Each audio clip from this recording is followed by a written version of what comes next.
that's been around for the past several hundred years. Who knows, maybe it'll change by the time your kids are around, but until then, I'll teach the main belief at the moment and then talk about an alternative, not the demon theory. All right, so notice that I push against this table, it is not moving, it's not sliding. I push harder, it's still not sliding. I push harder, it's still not sliding. I finally get to a certain point where I reach a breaking point and it starts to move. So static friction is going to match. It will match the applied force until you hit a certain breaking point. So if I plotted static friction versus an applied force, or I guess friction in general. So it's going to, static friction will match the applied force up to a breaking point, at which point we're now dealing with kinetic friction. Kinetic friction, so this would be the kinetic friction, and it's static up until this point, so this is static. Let's pretend that's the word static. And then this point, it is kinetic. Now, obviously, something changed there. And sort of indicated by, well, this is what changed, these two numbers. So before we continue farther, what do you think friction depends upon? Upon what does friction depend?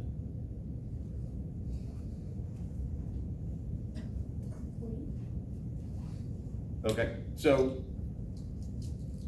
all right, we'll just write down the speculations right now and then we will address them. So speculation of weight. And what else would affect friction, do you think? Like the texture or something, or like what it's made of? Okay. Texture of surfaces.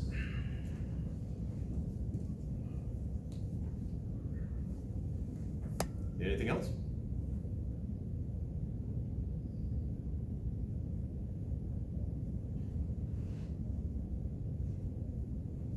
Barometric pressure.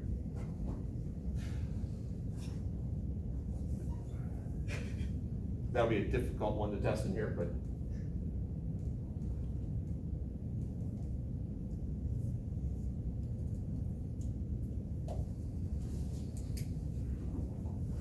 I mean, it kind of goes along with texture, but like what it's made out of.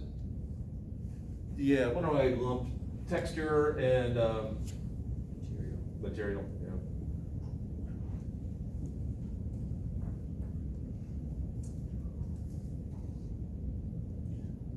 Gravity. Are you differentiating that from weight? Again, gravity, huge topic. Yeah. All right, let's address weight. I have a piece of wood right here. Will you agree that it has mass? Yes. Do you agree, therefore, it has weight? All right, I didn't see anyone shake their head no, so if I push on it, why does it stop? Yeah. It's simple as that, because according to Newton's laws, if force equals mass times acceleration, if the net force on it is 0, that means the acceleration is 0, which means the velocity would not change. So once I got it moving, it would just keep going. All right, so tap on it, it slides a certain distance. I'm gonna try to tap on it with the same amount of force. I now put kilogram on it, and I push. It didn't go as far. So the question is, did the weight of this change? So I got a nod yes there. Is that a yes or a no? Yes. Yes?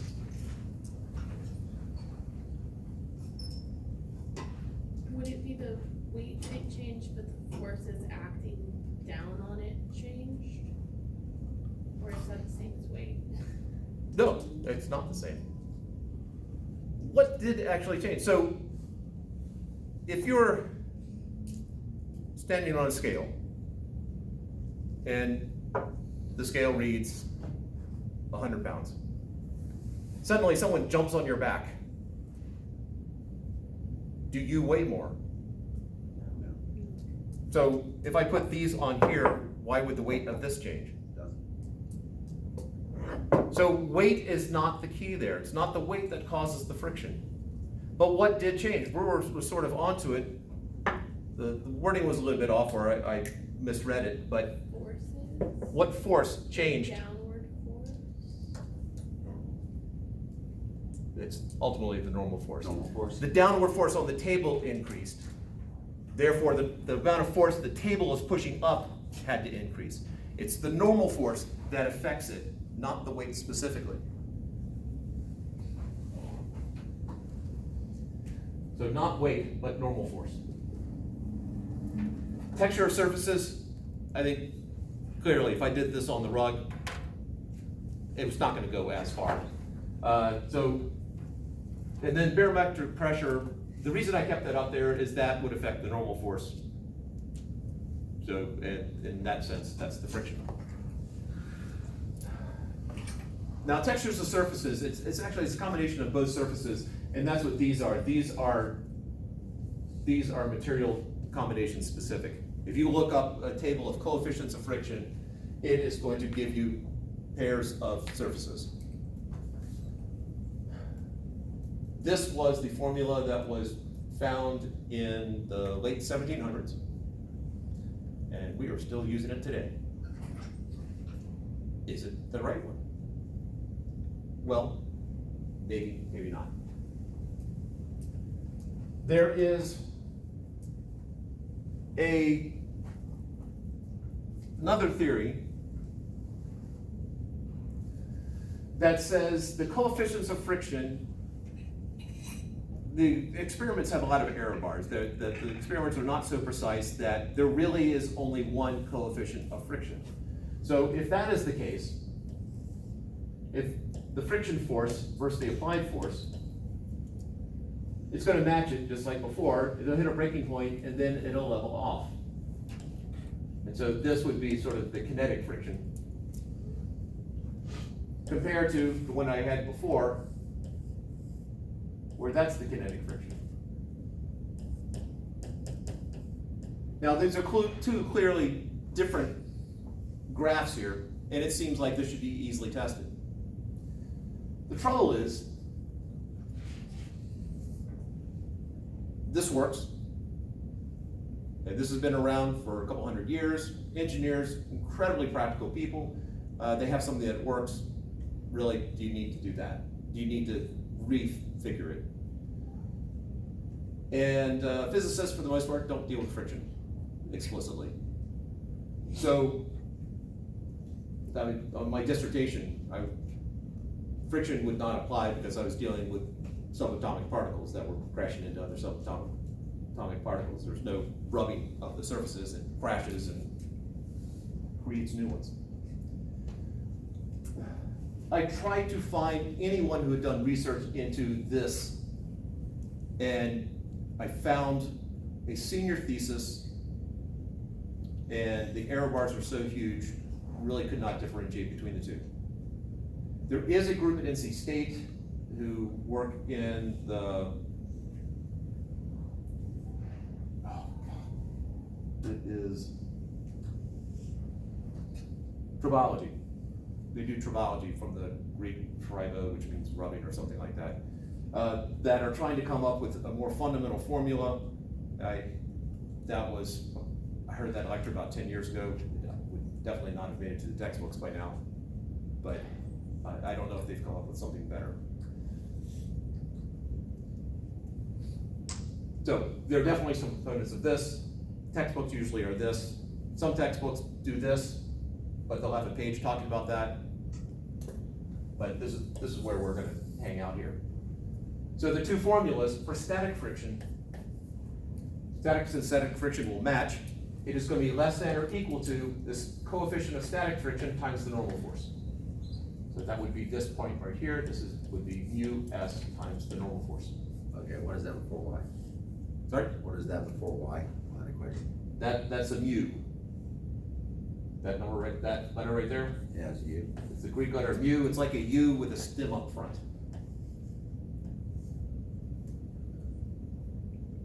Backwards U. However, you need to remember it.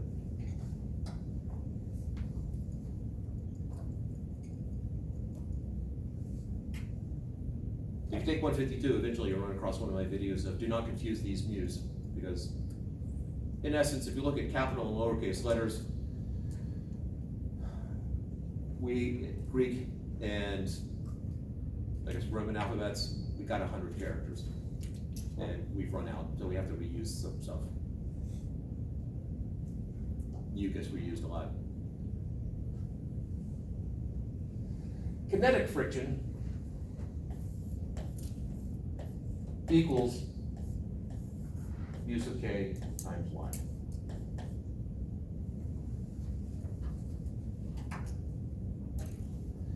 In this model over here, friction is less than or equal to mu y. There is only one coefficient if you really got into the particulars of it. And if it's moving, then it is just mu y, and if it's less, but the static friction will build, and then it'll maintain that friction. There's a maximum friction. Questions here?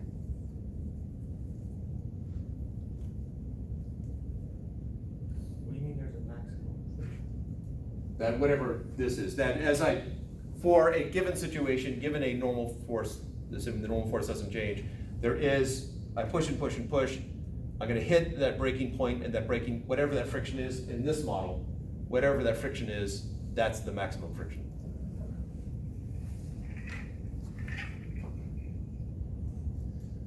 I've done very elementary experiments with this I have something on an incline where it's not moving, I shake it just a little bit just to see if I can get it to move, and then it'll continue moving. And sometimes it does, sometimes it doesn't. So, but until then, we're going with a couple 100-year-old version. Other questions?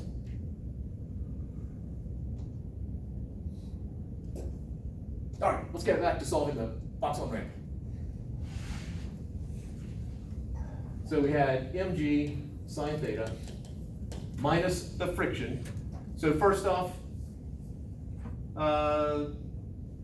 well, let me just, minus friction equals ma, and then we had y equals mg cosine theta. Those were our two equations. We have a formula for friction. The question is, am I going to use static or am I going to use kinetic? Kinetic. Why? Because the box is moving down the ramp Is it? due to gravity, I believe so. Okay. And there are problems where I'll say, just assume it's going to move, in which case go straight for that. If I don't say it, you need to first check, is it going to move or not? Which is, yeah, these problems can get rather repetitive. And you're in luck. As a student, I hated doing those really repetitive ones, but you should at least know the process. We first have to figure out, is it moving or not? So let's come up with some coefficients here. Let's see, the coefficient of static friction is 0.5, and the coefficient of kinetic friction, which will be less than that, is, we'll just say 0.4.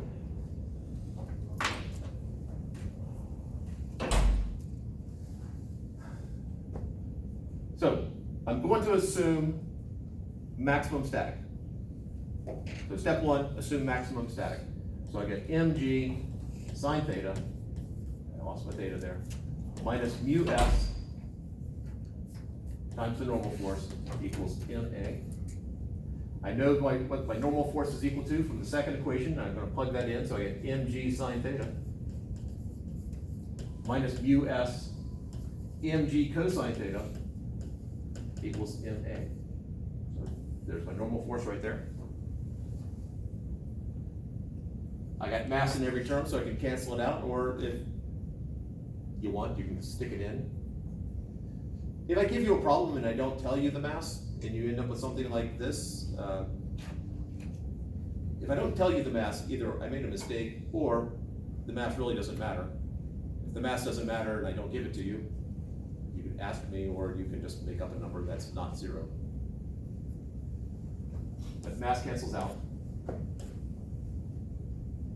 So I'm left with g sine theta minus us g cosine theta is equal to my acceleration. Let's plug in numbers. 9.8 times the sine of 37 degrees minus 0.5 times 9.8 times the cosine of 37 degrees equals A.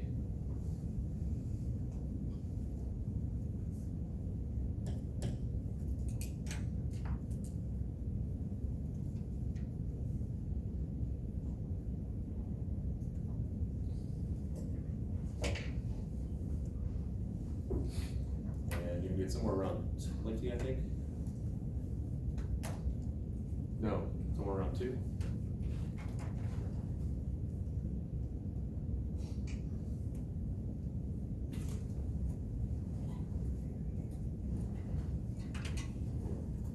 Are we using 37 just because that's the number we've been using, or does that have any real importance to the equation? Yeah, it's the angle that I gave in the problem. Okay.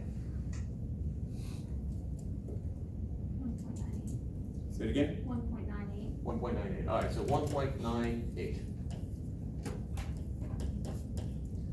All right, so we established that we have a positive acceleration, and we said acceleration is down the ramp.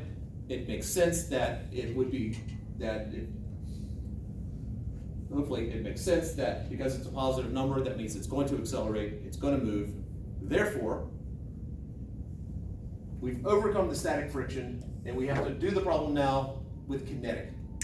So first thing you do is establish, is it going to move? And once you've established it's going to move, you then use the kinetic value. So this number here is going to change. And so I'm now doing 9.8 times the sine of 37 degrees minus 0.4 times 9.8 times the cosine of 37 degrees is equal to my acceleration. Just put it, therefore, object moves.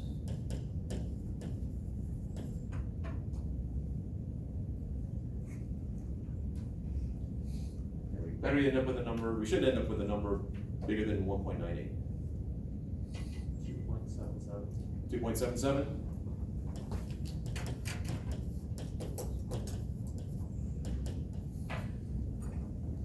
We've now found the acceleration of the box down the ramp.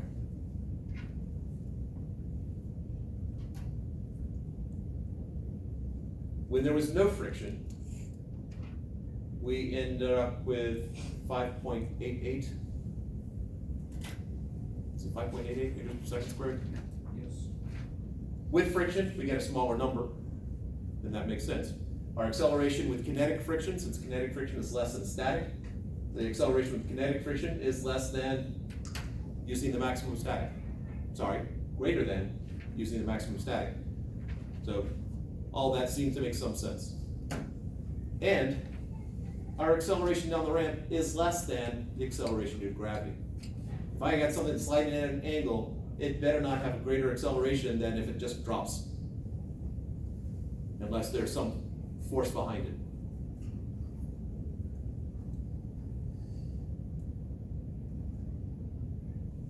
Oh, I'll go ahead and do the nerd reference. Like quarks that just captured some hobbits that are returning to Isengard.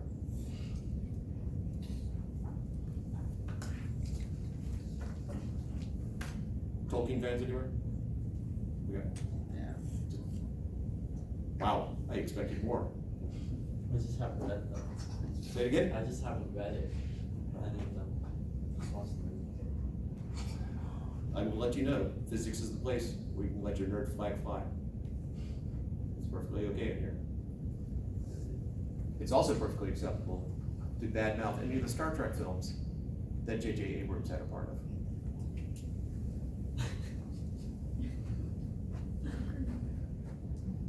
Sorry, that's a tangent I don't get into right now. All right, questions?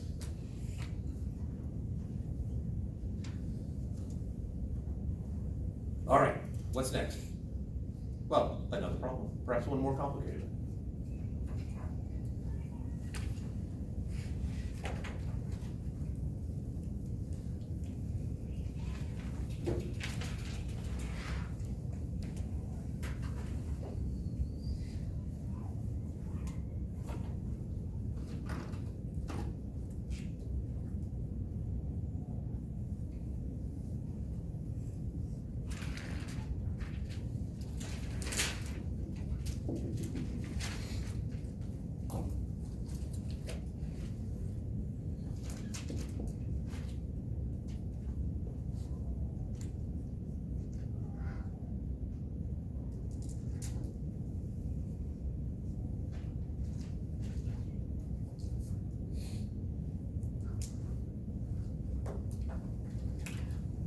It's gonna be a multi-part problem.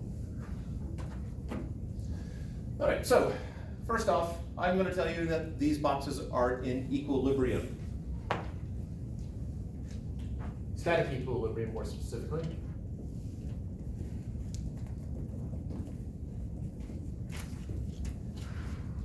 All right, what's meant by equilibrium? What does that mean? Perfect balance. Okay, we got a more specific definition in physics.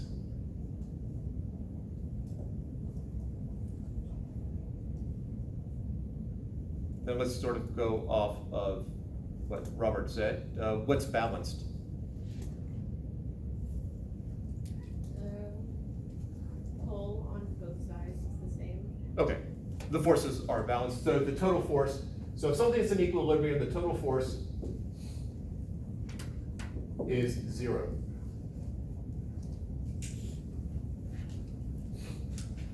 Based upon Newton's second law, that's the F equals ma, if the total force is 0, what else is 0? Acceleration. So the acceleration is 0. And based upon the definition of acceleration, if acceleration is 0, what else is equal to 0?